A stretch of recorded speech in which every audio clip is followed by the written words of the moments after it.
दोस्तों वीडियो शुरू करने से पहले एक इंपॉर्टेंट बात मैं आप लोगों के साथ शेयर करना चाहता हूं। क्या आप जानते हैं कि 2G इंटरनेट की आइडल स्पीड 384 kbps होनी चाहिए, जबकि मेरे स्मार्टफोन पे मुझे कभी भी 20 या 24 kbps से ज़्यादा की स्पीड देखने को नहीं मिली। वहीं पर अगर मैं बात करूं 3G इंटरनेट की आइडल स्पीड की, तो वो 41 mbps होनी चाहिए। ट्रस्ट में गाइस, जो मेरा 4G नेटवर्क है ना, वहां पर भी मुझे 41 mbps तो बहुत दूर की बात है, 4 mbps की स्पीड भी नॉर्मली देखने को नहीं मिलती। जहां पर मैं हूं, यहां पर तो 2 से 2.5 mbps की स्पीड मुझे देखने को मिलती है। तो ऐसे में ओकला ने ग्लोबल स्पीड टेस्ट किया। अब ओकला जो है वो काफ़ी बड़ा ब्रांड है, आप सभी लोग जानते हैं। एयरटेल वगैरह तो उसके नाम पे अपना ऐड भी करते हैं।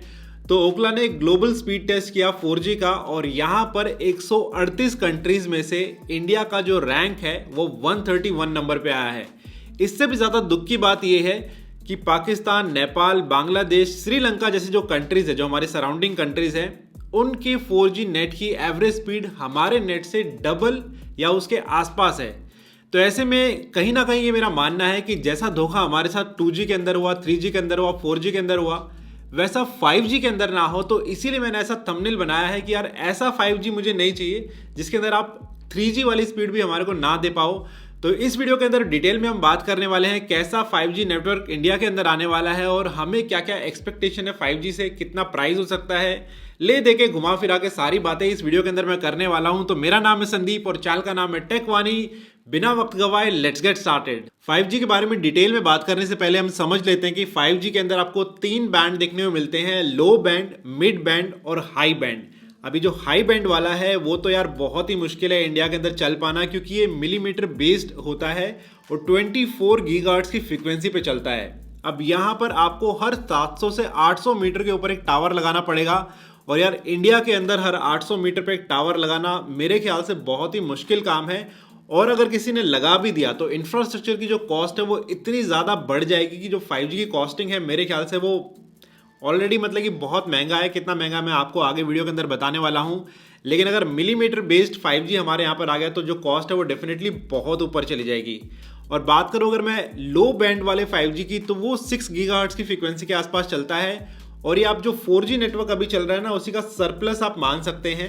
मतलब 4G की फ्रीक्वेंसी के साथ जो ओवरलैप्स किया जाएगा और थोड़ी सी जो हमें स्पीड है वो 4G से ज़्यादा देखने को मिलेगी। तो ये एक तरह का 5G का लो बैंड वेरिएंट निकल के आता है। तो यहाँ पर हमें स्पीड तो 4G से थोड़ी सी ज़्यादा देखने को मिल जाएगी, बट अल्टीमेटली हमारे को वो एक्सपीरियंस नहीं होने वाला है जो कि 5G के अंदर बोला जा रहा है ना। जैसे 24 गीगाहर्ट्ज वाली फ्रीक्वेंसी का जो 5G है वो आपके घर के ब्रॉडबैंड से भी ज़्यादा स्पीड आपको देने वाला है, और definitely that 5G is ultimate. मतलब उसके बहुत सारे फायदे भी होने वाले हैं। मैं लास्ट ईयर जियो के हेडक्वार्टर में गया था और वहाँ पर मैंने 5G की स्पीड का एक्सपीरियंस किया था, और यार बहुत ही कमाल धमाल हो सकता है अगर वो स्पीड हमारे को देखने को मिल जाती है अपने मोबाइल नेटवर्क पे। ना जाने मतलब कि सर्जरीज की अगर मैं बात करूं, डॉक्टर्स वगैरह वहां पर बहुत काम ये आने वाला है। बात करें अगर मैं जो ड्राइवरलेस गाड़ियां आने वाली हैं उनके अंदर डेफिनेटली 5G बहुत ज़्यादा हेल्प करने वाला है। तो काफ़ी दुनिया चेंज हो सकती है अगर वैसी स्पीड हमारे को देखने को मिल जाए। बट अनफॉर्चुनेटली मुझे पूरा पूरा ऐसा लग रहा है, जिस तरीके के हिंट्स निकल के आ रहे हैं, कि हमारे को लो बैंड या मिड बैंड 5G इंडिया के अंदर देखने को मिलने वाला है, हाई बैंड नहीं देखने को मिलने वाला है। ऐसा मैं क्यों कह रहा हूं? जैसे मैंने शुरुआत में आपको बताया कि इंफ्रास्ट्रक्चर की जो कॉस्ट है वो बहुत ज़्यादा होने वाली है। और करेंटली जो हमारी टेलीकॉम ऑपरेटर्स हैं, जितनी भी कंपनीज है, चाहे मैं एयरटेल की बात करूं, वोडाफोन या आइडिया की बात करूं, सभी लोग बुरी तरीके से कर्जे के अंदर डूबे हुए हैं। और अगर मैं आपको एक अमाउंट बताऊं तो ये 3,90,000 करोड़ रुपए का कर्जा है। अब हालत जो है वो इतनी ख़राब है कि काफ़ी सारी कंपनीज तो ऑलरेडी बाहर हो चुकी है रेस से, और वोडाफोन और आइडिया जो है मर्ज होकर अब वी बन चुका है, हम सभी लोगों को मालूम है। तो ऐसे में अभी भी उनको सर्वाइव करने में बहुत मेहनत करनी पड़ रही है। इवन जो वोडाफोन के हेड है उन्होंने तो थोड़े दिनों पहले हाथ खड़ा कर दिया था और बोल दिया था कि हम तो अपने आप को कहना नहीं चाहिए, मतलब कि दिवालिया घोषित कर देंगे, क्योंकि जिस तरीके के सर्कमस्टांसेस इंडिया के अंदर बन रहे हैं शायद हम ऑपरेट नहीं कर पाएंगे इंडिया के अंदर। वहीं पर ले दे के अगर यही सिचुएशन चलती रही तो शायद आने वाले टाइम में हमारे को 2 या सिर्फ एक ऑपरेटर इंडिया के अंदर देखने को मिलेगा, जो जियो और एयरटेल हो सकता है। और लास्ट की अगर बात करूं तो वो जियो हो सकता है, क्योंकि जियो की पूरी पूरी प्लानिंग है कि अगले 4 से 6 साल के अंदर वो इस सेक्टर के अंदर मोनोपोली करना चाहते हैं। खैर, इस बारे में तो हम किसी और दिन डिटेल में बात कर लेंगे। अभी तो मैं आपको ये बता रहा हूँ कि टेलीकॉम ऑपरेटर्स की तो फिलहाल ये हालत नहीं है कि वो 5G पूरी तरीके से हमारे को प्रोवाइड करा पाए। लेकिन इसके साथ एक बात मैं और करना चाहूँगा कि क्या हम एज ए इंडियन 5G के लिए रेडी हैं? ऐसा सवाल मैं इसलिए कर रहा हूँ क्योंकि यार हम लोग जो है ना बहुत ज़्यादा प्राइस सेंसिटिव मतलब मार्केट है हमारी इंडिया की। चाइना से मैं अगर थोड़ा सा कंपेयर करूँ, चाइना में क्योंकि अभी 5G चल रहा है तो वहाँ पर मिनिमम 2000 रुपये से लेकर 2400 रुपये ये एंट्री सेगमेंट का प्राइस है 5G यूज़ करने के लिए, और एवरेज आपको 5 से 6 हज़ार रुपये पे करने पड़े मंथली। तो ऐसे में अगर यहाँ पर 5G निकल के आता है तो आपको क्या लगता है कितने लोग 2500 रुपये से लेकर 6-7 हज़ार रुपये मंथली स्पेंड करेंगे 5G के ऊपर?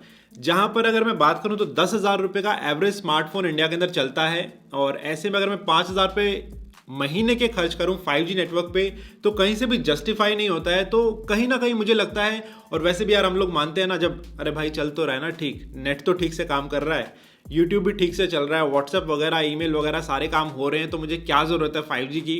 तो ऐसे में ब्रांड भी इस बात को समझते हैं, और एज ए इंडियन मैं भी इस बात को समझता हूँ कि जब सारी चीज़ें ठीक ठाक चल रही है तो 5G की मुझे ज़रूरत क्या है, घर में तो ब्रॉडबैंड है ही वैसे भी। तो ले दे के बात ये निकल के आती है कि कंपनियों की फिलहाल हालत ये नहीं है कि वो आपको मिलीमीटर बेस्ड 5G दे पाए, और ना ही मेरे ख्याल से एक यूज़र इस कंडीशन में है कि वो 2000 रुपये से लेकर 6000 रुपये मंथली पे कर सके 5G की। तो एक बात निकल के आती है कि जो ब्रांड्स हैं, जो मोबाइल फ़ोन है, वो क्यों 5G लॉन्च कर रहे हैं, एक के बाद एक 5G मॉडल लॉन्च होता जा रहा है। तो उसके पीछे दो रीज़न निकल के आते हैं। पहला रीज़न तो ये है कि हाइप क्रिएट करना। अब आप ये समझ लीजिए कि हम लोग ऐसे हैं कि 5G चल नहीं रहा, उसके बाद भी मैं अपना स्मार्टफोन अपने दोस्त के पास उठाऊंगा और बोलूँगा हाँ भाई तेरा फ़ोन कैसा है, तो बोलेगा मेरे फ़ोन में ये है ये है ये है, और मैं उससे ऊपर दिखाने के लिए ये बोल दूंगा मेरे फ़ोन में 5G है, भाई तेरे फ़ोन में है क्या 5G। तो ऐसे में जब वो लो फील करेगा तो मुझे कहीं ना कहीं अच्छा फील होगा, यार मेरे फ़ोन में 5G है। अब चाहे मैं उस 5G को यूज़ कर सकता हूँ चाहे नहीं कर सकता, वो गया भाड़ में। मुझे इस टाइम एक कंपटीशन के अंदर ऊपर एक फीलिंग आनी चाहिए कि भाई मेरे फ़ोन में, स्मार्टफोन में 5G है तो मैं उससे ऊपर हूँ। दूसरी बात निकल के ये आती है कि भाई जो आने वाला टाइम है जब 5G लॉन्च होगा तो टेस्टिंग के लिए कुछ तो डिवाइसेस इंडिया के अंदर अवेलेबल होनी चाहिए।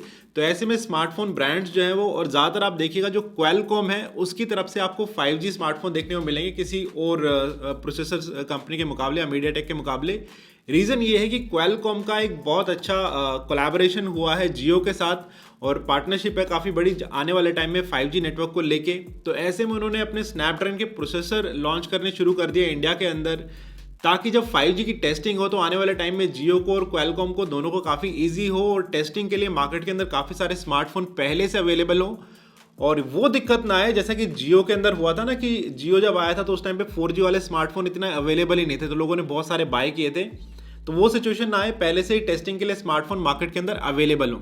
और भाई लास्ट पॉइंट, अगर आप सोच रहे हो कि जियो की तरफ से कोई फिर से चमत्कार होने वाला है, जैसे फ्री में 4G बांट दिया था वैसा 5G के अंदर भी होने वाला है, तो मैं आपको लिख के दे सकता हूं कि ऐसा कुछ भी नहीं होने वाला है। उस टाइम पे जियो बिल्कुल नया आया था मार्केट के अंदर, उन्होंने अपना कस्टमर बेस नहीं बनाया था, और एक नई टेक्नोलॉजी के साथ आया था जिसको अडॉप्ट करने के लिए लोगों को कहीं ना कहीं कोई टेम्पटेशन देनी ज़रूरी थी। तो उन्होंने फ्री बोल रहा हूँ, फ्री में 4G जो है वो दिया था। अब उनका कस्टमर बेस बन चुका है, और 5G में अपग्रेड करने के लिए उनको भी काफ़ी ज़्यादा इन्वेस्टमेंट करनी पड़ेगी। तो ऐसे में अब कोई ऐसा दिखता नहीं है मुझे कि उनको टेम्पटेशन देने की ज़रूरत है लोगों को। तो कहीं ना कहीं जियो भी 5G के अच्छे खासे पैसे आपसे वसूल करने वाला है।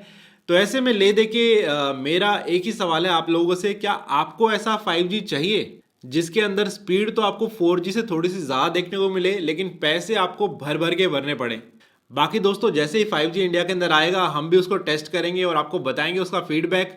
ये था मेरा आज का फीडबैक इस वीडियो के लिए। उम्मीद करता हूँ वीडियो आपको पसंद आया होगा। अगर पसंद आया तो लाइक का बटन जरूर दबा देना, और ऐसे वीडियो देखने के लिए चैनल को सब्सक्राइब जरूर कर लीजिएगा। मैं मिलता हूँ बहुत जल्दी आपसे नेक्स्ट वीडियो के अंदर।